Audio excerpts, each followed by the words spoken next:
오늘 우리에게 주시는 거룩한 말씀은 구약성경 시편 40편 1절로 4절 말씀입니다. 시편 40편 1절로 4절 말씀을 받들어 읽을 때에 거룩하신 하나님의 음성을 들으시기를 간절히 기원합니다. 내가 여호와를 기다리고 기다렸더니 귀를 기울이사 나의 부르짖음을 들으셨도다. 나를 기가 막힐 웅덩이와 수렁에서 끌어올리시고 내 발을 반석 위에 두사 내 걸음을 견고하게 하셨도다. 새 노래 곧 우리 하나님께 올릴 찬송을 내 입에 두셨으니 많은 사람이 보고 두려워하여 여호와를 의지하리로다. 여호와를 의지하고 교만한 자와 거짓에 치우치는 자를 돌아보지 아니하는 자는 복이 있도다. 이는 하나님의 말씀입니다. 아멘, 아멘, 아멘.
아멘. 우리 주 예수 그리스도의 은혜와 평화가 우리 가운데 함께 하시기를 간절히 기원합니다. 영국의 역사학자이자 철학자이며 수필가인 토마스 칼라이라고 하는 사람이 있습니다. 이 사람이 세계적으로 명성을 얻게 된 이유는 그가 쓴 프랑스 혁명사라고 하는 책을 통해서 세계적인 학자가 되어집니다.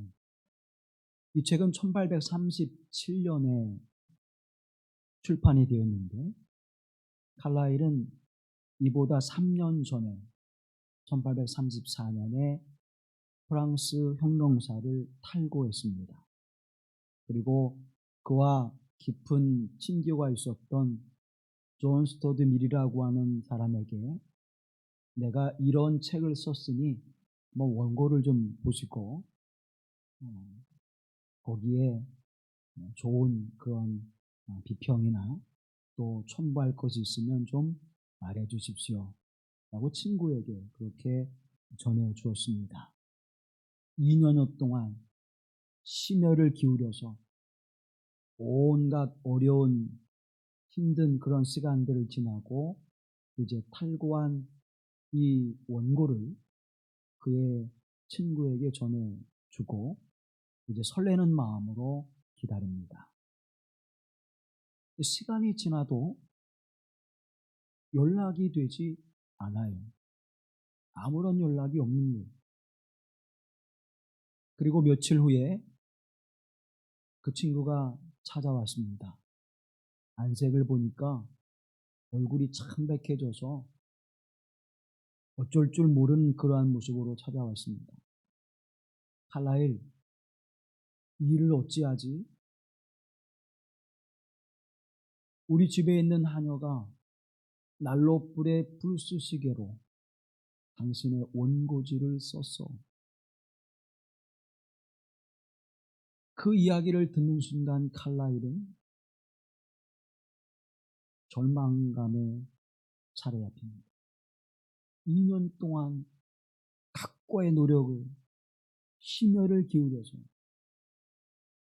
그 원고를 썼는데 한순간에 다 재가 되어버리고 그 수고가 다 사라져버리는 순간이었습니다. 낙심한 마음으로 이제 하루하루를 지나가다가 아침에 일찍 잠이 깨어 산책을 하게 됩니다. 그런데 오늘 벽돌공이 벽돌을 쌓는 광경을 우연히 마주하게 됩니다. 근데 이 벽돌공이 벽돌을 쌓을 때 하나하나 쌓아 올리는 것을 유심히 그렇게 바라봅니다. 늘 벽돌공이 2개, 3개 한꺼번에 쌓지 않지요. 늘 그렇게 하나하나 쌓아 올리는 모습을 보았을 텐데 그날은 유독이 그렇게 쌓는 그 모습이 그의 눈에 들어왔고 그곳의 발걸음을 멈춰서서 오랜 동안 그것을 지켜봅니다. 그리고는 마음에 이러한 다짐을 하게 됩니다. 그래, 지루하게 하나하나의 벽돌을 쌓아 올리면 때로는 벽이 되어지기도 하고 때로는 담이 되어지기도 하고 때로는 집이 되어지기도 하지. 그 모든 것의 출발은 하나하나 쌓는 그 성실함에 있는 것이지. 자, 다시 시작해보자. 그래서 이제 그가 가지고 있던 자료들을 다시 보고 프랑스 혁명사를 다시 써 내려갑니다. 그리고 3권으로 완성되어진 이 책은 출판되면서 역사학계에 굉장한 호응을 얻었고 그리고 역사학 속에서 프랑스 혁명사라고 하는 불후의 명작을 남기게 되었습니다. 칼라일은 그때로부터 많은 사람들에게 그 이름이 알려지는 놀라운 시간이 되었습니다. 사랑하는 여러분, 우리 인생을 살아가면서 예측할 수 없는 수많은 위기들을 우리는 직면하게 되어집니다. 그때마다 우리는 절망하기도 하고 어떻게 할 줄을 몰라 낙심하기도 하고 또 그 좌절 속에 우리는 인생을 덧없이 보내기도 합니다.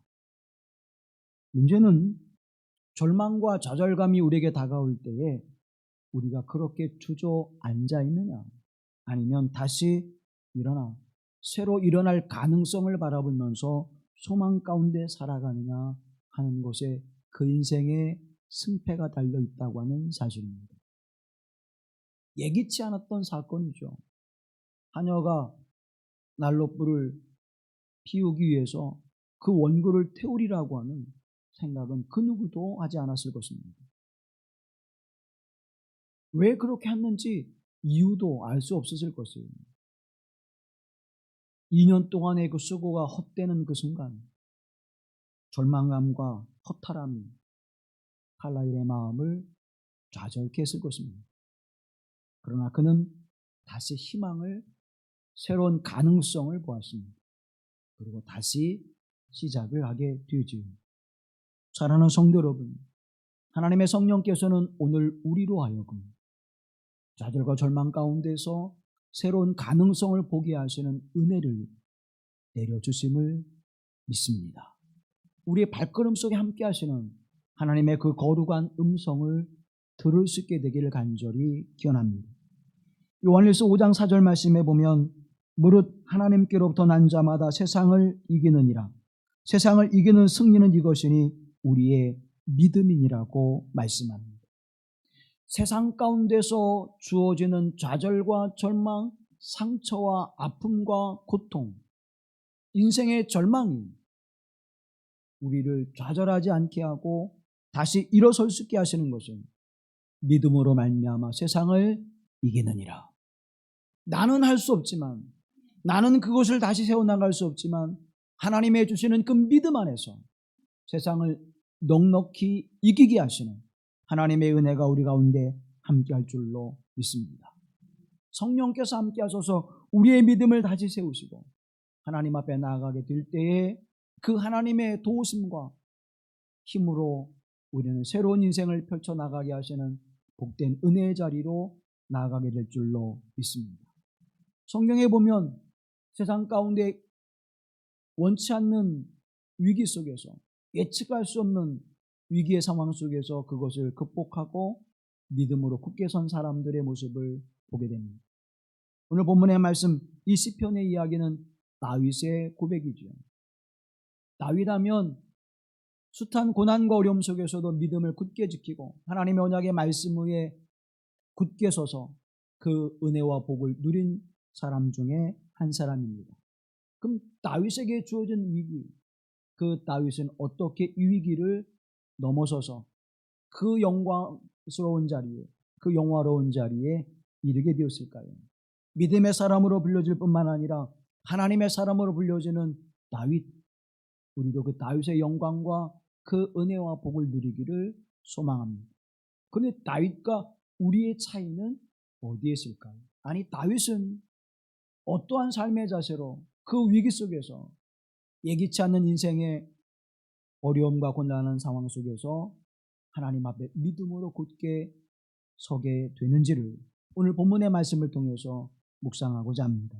1절 말씀을 다 같이 보시죠.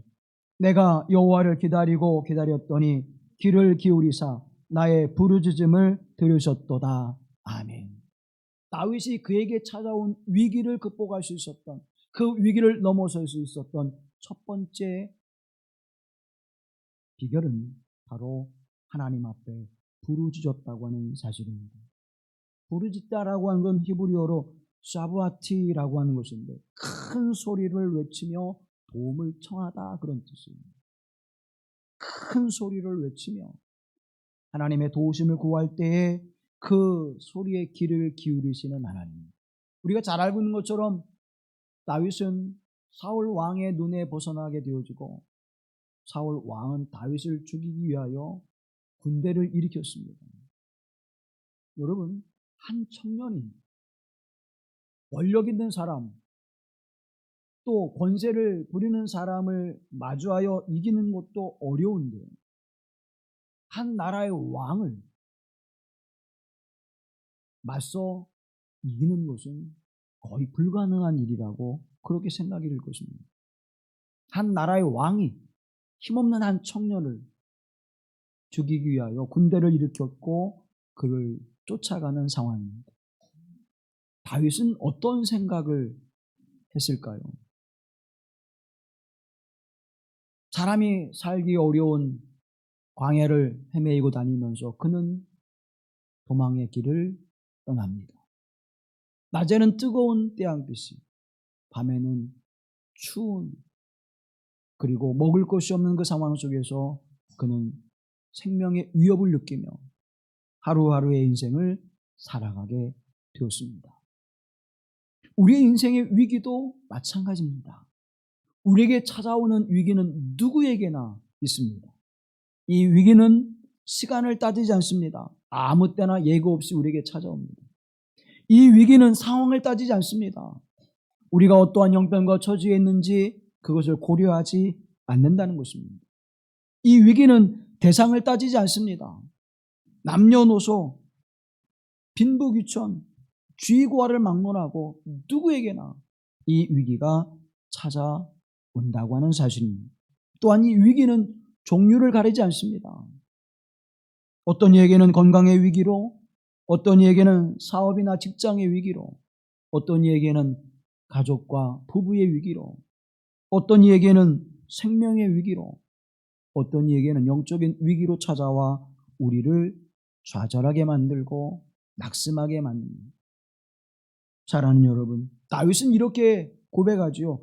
기가 막힐 웅덩이와 수렁에서 나를 건져 올리셨다라고 이야기합니다. 지금 다윗이 살아가는 그 삶의 자리, 그 삶의 현장이 기가 막힐 웅덩이와 수렁이라는 거예요. 이 표현은 전쟁 속에서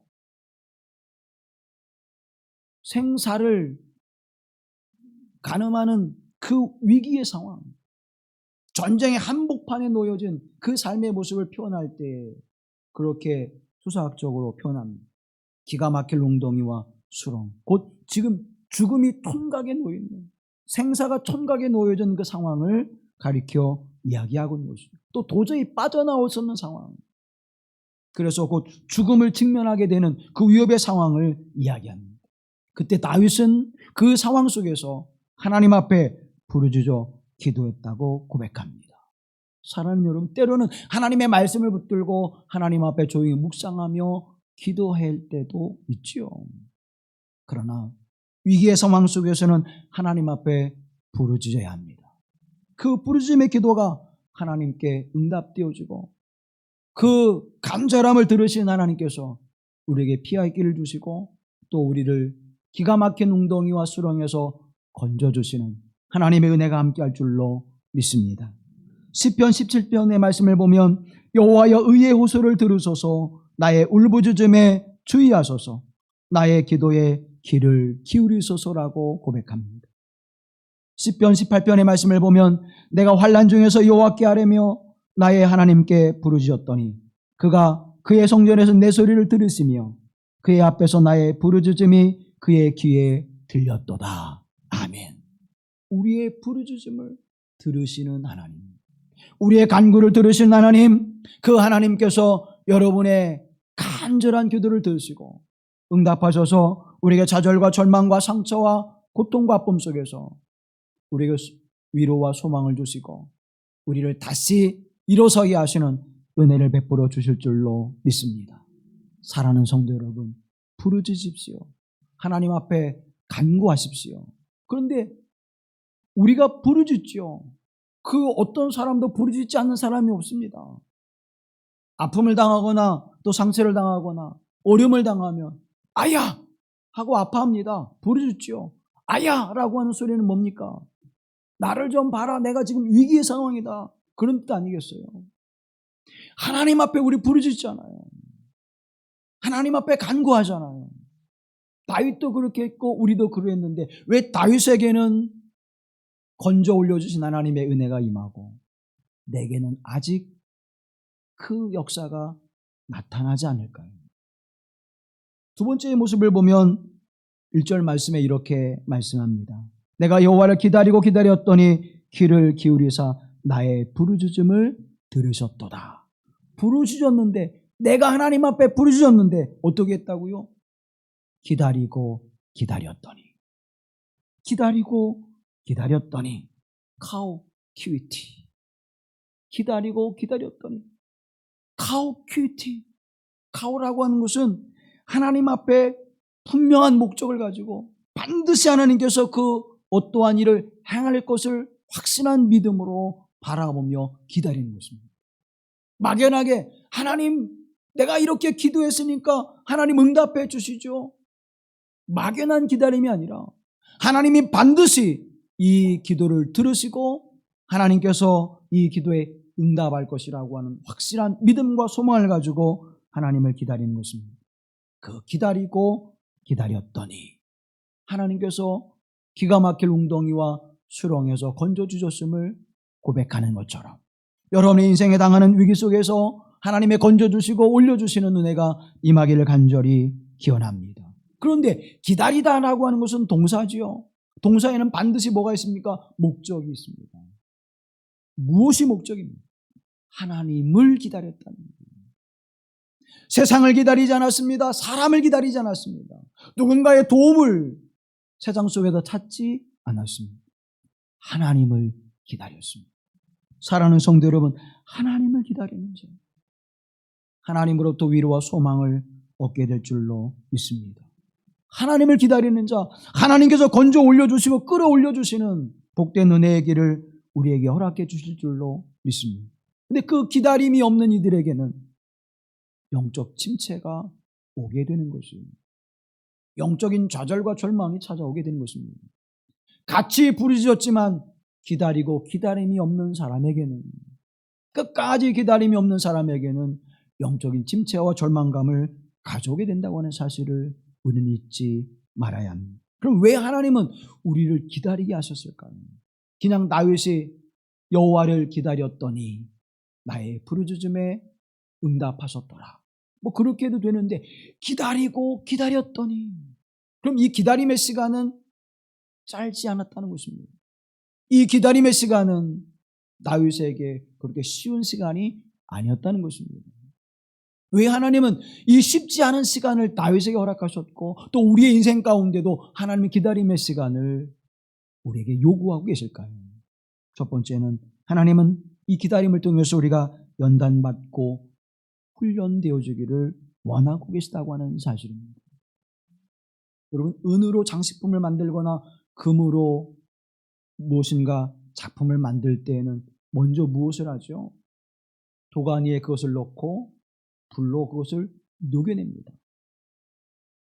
물론 형체를 만들기 위해서, 잘 만들어내기 위해서 녹이는 이유도 있지만 가장 큰 이유는 은이나 금에 있는 불순물을 제거하기 위한 것입니다. 그래서 좋은 작품을 만들어내는 거예요. 은장색을 만들 때 가장 먼저 도가니에 그것을 넣고 불로 녹이는 이유가 바로 거기에 있습니다. 다 제거해 버리는 것이죠. 사랑하는 여러분, 우리에게도 마찬가지입니다. 우리 안에 있는 불순물, 그것을 하나님은 제거하는 시간을 우리에게 주시는 것입니다. 누구에게나 크고 작은 불순물들이 우리 안에 있다는 것입니다. 어떤 이는 교만과 오만과 독선과 아집과 미움과 시기와 질투와 탐욕과 욕망과 세상의 명성, 하나님보다 세상을 더 사랑하고 하나님보다 물질을 더 사랑하는 그러한 모습들이 저와 여러분에게 크고 작게 여전히 남아있다고 하는 사실입니다. 그것을 태우시기 위하여, 그래서 하나님께서 만드시는 최고의 걸작품으로 우리를 만들어내시기 위하여 이 연단과 훈련의 시간을 우리에게 기다림으로 주신다는 사실입니다. 사랑하는 여러분, 이 기다림의 시간이 헛된 것이 아니라 나를 하나님께서 가장 귀하고 존귀한 존재로 최고의 걸작품으로 만들어가는 은혜의 시간, 또 하나님께서 나에게 있는 불순물의 모든 요소들을 제거하는 은총의 시간으로 고백할 수 있게 되기를 주님의 이름으로 기원합니다. 그렇게 쓰임받을 때, 그렇게 세워질 때 귀한 그릇으로 쓰임받게 되는 것이고, 그렇게 쓰여질 때 하나님의 영광을 나타나게 될 줄로 믿습니다. 두 번째, 기다림의 시간을 주시는 이유는 하나님만을 의지하게 하시기 위함입니다. 다윗이 무엇을 의지할 수 있었을까요? 오직 하나님만 바라볼 수밖에 없는 상황으로 하나님 그를 몰아가셨습니다. 블레셋 민족이 그일라에 쳐들어왔습니다. 동족이 어려움을 당하고 고난을 당하는 것을 보고 가만히 있을 수 없었던 다윗은 그와 함께하는 사람들을 이끌고 그일라에 올라가서 블레셋을 물리치지요. 그 소식을 사울 왕이 들었습니다. 그리고는 군대를 이끌고 찾아옵니다. 왜 찾아왔을까요? 야, 내가 도망 중에도 그렇게 훌륭한 일을 했으니까 내가 너를 칭찬해 줄 게가 아니라 다윗을 찾고 있었던 사울은 이때가 기회다. 다윗이 어디에 있는지 알 수 없었던 사울 왕은 다윗이 있는 곳을 알게 됐고 그것을 포위하면서 점점점 좁혀오게 되어집니다. 이러한 상황 속에서 다윗은 무엇을 의지할 수 있을까요? 어떤 사람들은 다윗이 여기에 있습니다. 그렇게 사울 왕에게 고했던 일들이 수없이 많았습니다. 그때마다 하나님께서 피할 길을 주셨고 또 그를 통해서 하나님의 살아계심을 경험하게 하시는 은혜를 누리게 되어집니다. 사울 왕이 하나님의 심판을 받고 왕의 자리에서 내려가고 이제 다윗이 헤브론에서 왕이 되어 세워질 때에 나라를 아직 완전하게 형성하지 못한 그 상황 속에서 블레셋이 다윗이 왕이 된다고 하는 소식을 듣고 군대를 일으켰습니다.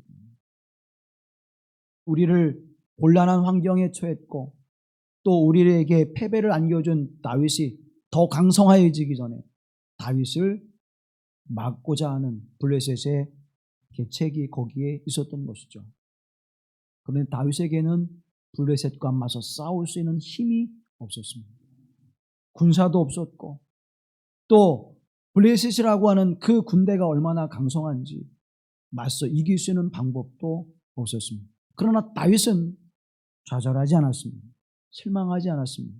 그는 하나님 앞에 다시 무릎을 꿇습니다. 하나님, 블레셋이라고 하는 사람들이 군대를 일으켜 이곳에 내려오는데 어찌할까요?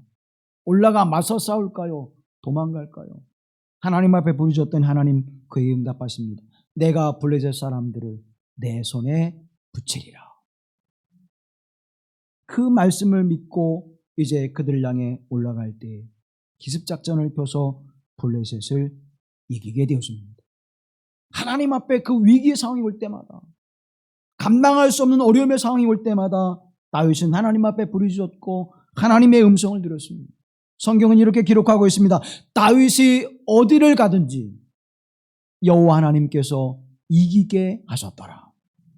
사랑하는 여러분, 하나님 앞에 부르짖으며 기다리고 기다렸더니 어떤 상황과 형편 속에서도 하나님이 이기게 하시는 그 은혜를 입어 하나님 앞에 날마다 승리의 삶을 살아가는 은혜를 입었습니다. 때로는 지혜를 주시고 때로는 힘을 주시고 때로는 돕는 자를 주시고 때로는 길을 열어주셔서 하나님의 놀라운 계획을 그에게 나타내 보여주기도 하셨습니다. 사랑하는 여러분, 우리의 계획은 우리의 힘이 미치지 않으면 이루어질 수 없지만 하나님의 계획과 섭리하심은 능하지 못하심이 없는 하나님께서 그 일을 행하실 때에 반드시 우리에게 성취될 줄로 믿습니다. 그 하나님을 의지하십시오. 그런데 사울 왕도 하나님을 의지했습니다. 하나님을 바라보았습니다. 문제는 다윗은 끝까지 하나님의 음성을 기다렸고 하나님의 행하심을 기다렸지만 사울 왕은 그렇지 못했습니다. 블레셋 군대가 쳐들어왔을 때 사무엘이 오기를 기다렸지요. 기다렸습니다. 그런데 사울 왕에게 보여지는 것은 무엇이었습니까? 바다의 모래와 같이 수많은 군대가 오고 병거와 마병을 끌고 오는 블레셋 군대가 보였습니다. 지금 이 상황에서 조금 더 머뭇거린다면 큰 패배를 가져올 것이라고 생각했습니다. 그리고는 더 이상 기다리지 못하고 그는 마음의 조급함으로 말미암아 그만 하나님께서 명하신 그 말씀을 어기게 되었습니다. 마음이 조급해지고 그것으로 인하여 실수하게 되어지고 하나님을 바라보지 못하고 상황과 형편을 바라봤던 사울 왕은 그 기다림이 없었습니다. 끝까지 기다리는 기다림이 사울에게는 없었던 것이죠. 똑같이 부르짖습니다. 기다립니다. 그런데 다윗은 성공한 사람이 되어지고 다윗은 이기는 자가 되었지만 사울 왕은 실패하는 자가 되어지고 그의 인생은 무너지는 인생을 살게 된 그 까닭은 끝까지 기다림에 있었다는 사실입니다. 사랑하는 성도 여러분, 하나님께 부르짖고 끝까지 기다리시는 그 이유는 어디에 있을까요? 또 끝까지 기다리지 못하는 이유는 어디에 있을까요? 그 절박한 상황 속에서 하나님을 끝까지 신뢰하심을 하나님은 원하신다고 하는 사실입니다. 하나님을 철저하게 의지하시고 신뢰하십시오. 그 신실하신 하나님께서 우리에게 힘과 지혜와 능력을 주셔서 우리를 위기의 상황 속에서 이기게 하시는 은혜를 베푸실 줄로 믿습니다. 히브리서 6장의 말씀을 보면 하나님이 아브라함에게 약속하실 때에 가리켜 맹세할 자가 자기보다 더 큰 이가 없으므로 자기를 가리켜 맹세하여 이르시되 내가 반드시 너에게 복주고 복주며 너를 번성하게 하고 번성하게 하리라 하셨더니 그가 이같이 오래 참아 약속을 받았느니라. 하나님이 약속하시고 언약하신 그 말씀을 오래 참아 그 약속을 받았다라고 말씀해 주고 있습니다. 아브라함은 25년을 기다렸습니다. 야곱은 20년을 기다렸습니다. 요셉은 13년의 기다림의 시간을 통하여 하나님의 언약하신 약속의 말씀이 그의 인생 가운데 펼쳐지는 놀라운 하나님의 섭리를 바라볼 수 있었던 것입니다. 그 섭리는 그들에게 복이 됐던 것처럼 사랑하는 성도 여러분, 하나님 신실하신 하나님을 믿고 의지하며 그 언약의 말씀을 붙들고 기도할 때마다 하나님께서 우리의 불순물들을 제거해 주시고 기다리고 기다리는 은혜를 통해서 하나님의 섭리와 역사심 속에 우리를 영광스럽게 하시는 복되게 하시는 자리로 이끄실 줄로 믿습니다. 그 은혜를 통해서 하나님 반드시 우리로 하나님 앞에 훈련되어지는 믿음으로 주님만을 바라보게 하시고 주님만 의지하게 하시는 은혜의 자리로 우리를 이끄셔서 저와 여러분의 복의 통로로 삼으실 줄로 믿습니다. 또 기다림의 시간은 우리에게 믿음의 견고함을 가져다 주는 시간이라고 하는 사실입니다. 시련과 고난이 우리에게 다가올 때 누구나 다 부르짖게 돼 있죠. 그런데 그 부르짖음은 하나님께서 반드시 이 일을 이루실 것이라고 하는 신뢰와 믿음 속에서 하나님을 바라보게 하신다는 것입니다. 그리고 우리에게 믿음을 주셔서 그 견고함 속에 더욱 견고하게 하시는, 믿음이 없는 자는 기다릴 수 없고 기다림이 없는 자는 믿음에 이를 수 없음을 우리에게 말씀해 주고 있는 것입니다. 사랑하는 여러분, 기가 막힐 웅덩이와 수렁에서 나를 반드시 올려주시고 건져내 주실 하나님의 손길이 나에게 올 것을 믿고 그 신실하신 하나님을 바라보십시오. 세상을 바라보지 마시고 물질을 바라보지 마시고 세상의 권력을 바라보지 마시고 내 인생의 경륜을 바라보지 마시고 내 상황과 환경을 바라보지 마시고 오직 신실하신 야훼 하나님, 그 하나님을 바라보며 믿음에서는 하나님의 사람들이 되어줘 여러분의 인생 가운데 하나님이 어떻게 놀라운 역사들을 펼쳐나가시는가를 경험하시고 그 복을 누리시는 하나님의 사람들이 되어지기를 간절히 기원합니다. 그런데 우리만 기다리는 게 아니에요. 우리만 하나님을 기다리고 기다렸더니 하는 것이 아니라 하나님도 우리를 기다리신다고 하는 사실입니다. 호세아서 5장 15절 말씀을 표준세문으로 보면 나는 이제 내 곳으로 돌아간다. 그들이 지은 죄를 다 뉘우치고 나를 찾을 때까지 기다리겠다. 환난을 당할 때에는 그들이 애타게 나를 찾아 나설 것이다. 사랑하는 여러분, 나를 찾을 때까지 기다리겠다고 하나님 말씀하십니다. 하나님도 우리를 기다리시는 거예요. 우리가 온전히 하나님을 바라보고 오직 하나님 나의 모든 것 되심을 고백하는 믿음의 자리에 설 때까지 하나님은 우리를 기다리시는 줄로 믿습니다. 회개하고 돌이켜 하나님을 바라보는 순간까지 우리를 기다리시는 하나님이신 줄로 믿습니다. 당자가 깨닫고 돌아와 그 아버지의 품에 올 때까지 그 아버지는 늘 매일 아침 동네 어귀를 바라보면서 이제나 저제나 아들이 올까를 기다렸던 것처럼 우리 주님은 아버지의 마음으로 목자의 심정으로 저와 여러분이 하나님 앞에 돌아오기를 기다리신 줄로 믿습니다. 이사야 30장 18절 말씀해 보면 그러나 여호와께서 기다리시나니 이는 너에게 은혜를 베푸려 하시며 일어나시리니 이는 너희를 긍휼히 여기려 하심이라. 대저 여호와는 정의의 하나님이시니라. 그를 기다리는 자마다 복이 있도다. 아멘. 하나님이 우리를 기다리시는 이유는 은혜를 베푸시기 위하며, 하나님이 우리를 기다리시는 이유는 우리에게 긍휼을 베푸시기 위하며, 하나님이 우리를 기다리시는 이유는 기다리는 자마다 복이 되게 하실 줄로 있습니다. 이 하나님이 우리를 기다리시는 거예요. 나만 기다리는 게 아니에요. 하나님 언제까지 기다려야 돼요? 하나님 언제까지 기다려야 돼요? 아니요. 하나님도 나를 기다리신다는 사실입니다. 하나님 앞에 온전히 설 때까지, 불순물이 다 제거될 때까지, 믿음으로 굳게 설 때까지 우리를 기다리신 하나님.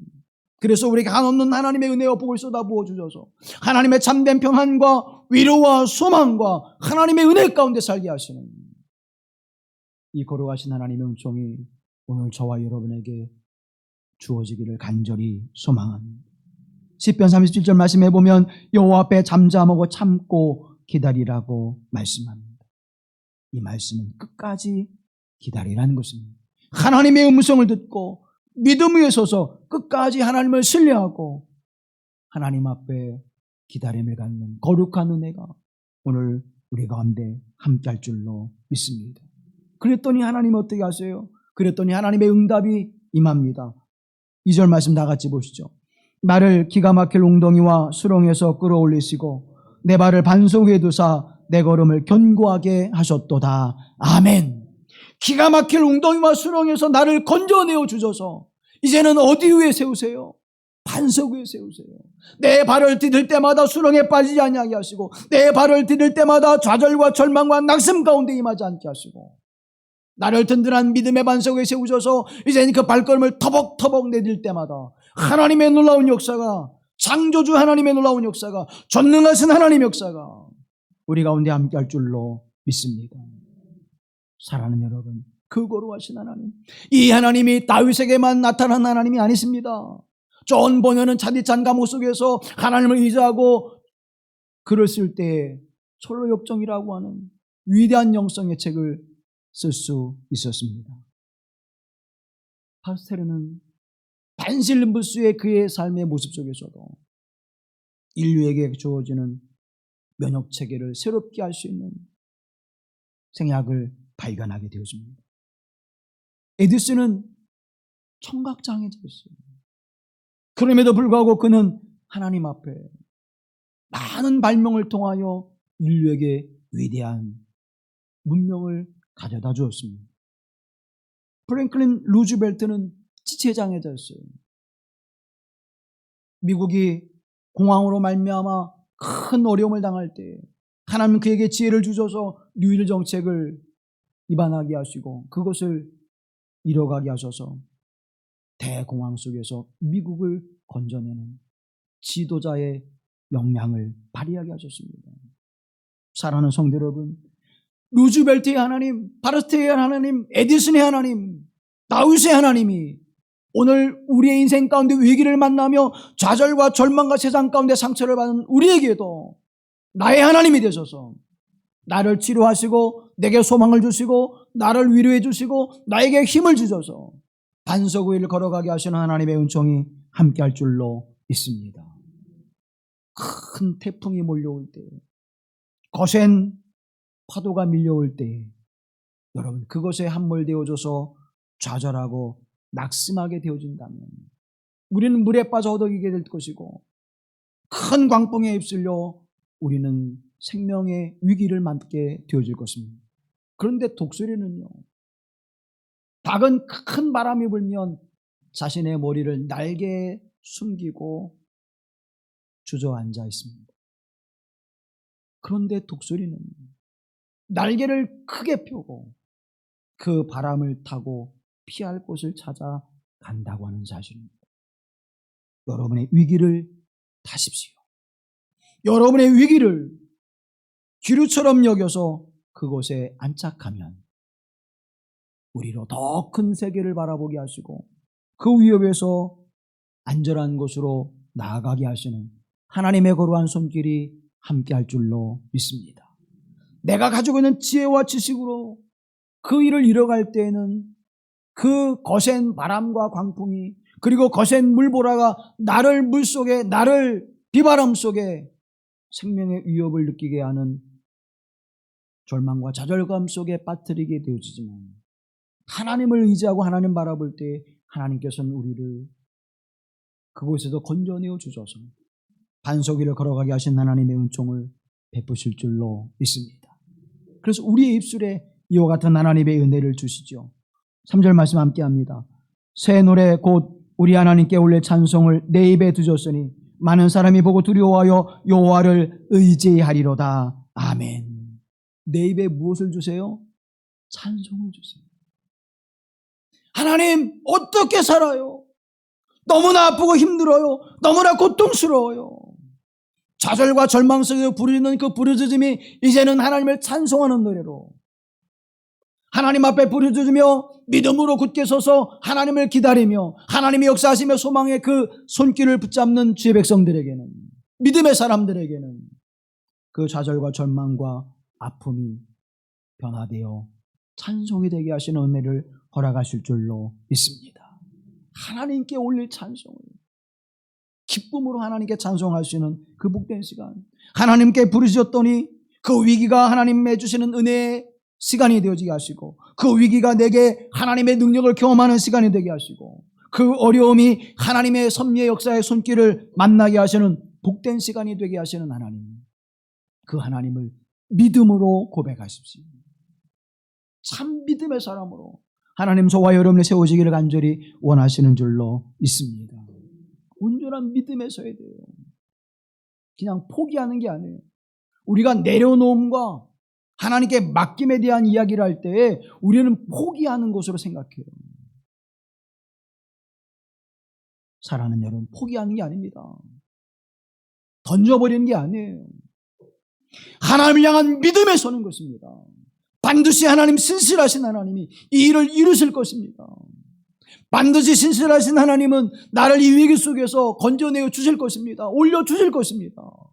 이 믿음으로 주님 바라보고 주님께서 우리에게 주시는 그 음성을 따라 믿음으로 순종케 하시는 그 삶의 자리로 나아가는 것이에요. 포기하는 게 아닙니다. 좌절 가운데 모든 것들을 다 던져버리는 게 아니에요. 하나님의 말씀을 붙잡는 것입니다. 하나님이 나의 주권자 되심을 고백하는 것입니다. 하나님만이 나의 의지가 되심을 고백하는 자리로 나아가는 것입니다. 그것이 바로 믿음이에요. 그래서 예수님께서는 우리에게 이렇게 말씀합니다. 누가복음 18장 말씀에 내가 너에게 이르노니 속히 그 원한을 풀어 주시리라. 그러나 인자가 올 때 세상에서 믿음을 보겠느냐 하시니라. 결국 무엇의 문제입니까? 믿음의 문제라는 거예요. 주여 내가 믿음이 없나이다. 내게 믿음을 더하소서. 주여 내가 눈이 감겨져 하나님의 역사를 바라보지 못하나이다. 내 눈을 열어 하나님의 섭리를 바라보게 하옵소서. 믿음으로 기도하십시오. 믿음으로 하나님의 말씀을 붙잡으십시오. 그때 하나님은 우리에게 새 노래로 하나님을 찬송케 하시는 은혜를 허락하실 줄로 믿습니다. 그 기쁨과 감격이 우리 가운데 임하여 그 충만한 하나님의 은총이 우리 가운데 함께 하소서. 하나님을 찬미하게 하시는 복되신 은혜, 그래서 우리가 이제 승리의 노래를 부르게 하시는 하나님의 거룩하신 은총이 오늘 저와 여러분에게 함께 하시길 간절히 기원합니다. 어린 왕자라고 하는 책을 우리가 아시죠? 생텍쥐페리라고 하는 사람이 쓴 그 책에 보면 이런 이야기가 있습니다. 나를 길들여줘. 가령 내가 오후 4시에 온다면 나는 3시부터 행복해지기 시작할 거야. 4시가 가까울수록 나는 점점 더 행복해지겠지. 4시에는 흥분해서 안절부절 못할 거야. 그래서 행복이 얼마나 값진 일인가 알게 되겠지. 여러분, 오늘 하나님 앞에 나오는 이 예배의 시간, 1시간 전부터 행복해지기 시작했습니다. 대답이 없어. 아, 주일이니까 교회 가야지. 벌써 주일이니. 시간 늦겠다. 여러분, 주님께로 나오는 1시간 전부터, 아니 3시간 전부터, 아니 그 첫날부터 행복해지는 여러분 되길 간절히 기원합니다. 기다림은 행복이에요. 기다림은 사랑입니다. 기다림은 그저 헛된 시간이 지나가는 것이 아니고 잃어버린 시간이 아닙니다. 하나님을 기다리는 그 시간은 행복이고, 하나님을 기다리는 그 시간은 하나님의 사랑을 경험하는 것이고, 하나님을 기다리는 그 시간은 내게 소망이 되는 시간이고, 하나님을 기다리는 그 시간은 우리에게 믿음을 세우는 시간임을 기억하십시오. 오늘 하나님 그렇게 우리에게 다가오셔서 인생의 위기 속에서, 삶의 위협 속에서, 세상의 어려운 환경 속에서 우리에게 소망을 주신 하나님, 기다리고 기다렸더니 하나님 나의 소망이 되셨습니다. 기다리고 기다렸더니 하나님 내게 행복이 되셨습니다. 기다리고 기다렸더니 하나님 나에게 사랑이 되셨습니다. 이 고백으로 살아가는 믿음의 사람들이 되어주기를 간절히 기원합니다. 자비로우신 아버지 하나님, 오늘 하나님을 향하여 부르짖는 우리의 부르짖음이 헛되지 않게 하여 주시옵시고, 믿음으로 하나님을 바라보는 이 시간이 행복이 되게 하시고, 기쁨이 되게 하시고, 사랑이 되게 하시고, 소망이 되게 하옵소서. 우리 또한 주님을 기다리며 주님 또한 우리를 기다리심을 깨닫게 하셔서 이 시간 은총의 자리로 나아가게 하시고, 그 거룩한 자리로 나갈 때마다 삶의 위기와 어려운 환경을 이기게 하시는 하나님의 은혜를 풍성하게 누리는 주의 백성 되게 하옵소서. 우리를 구속하신 예수 그리스도의 이름으로 기도하옵나이다. 아멘.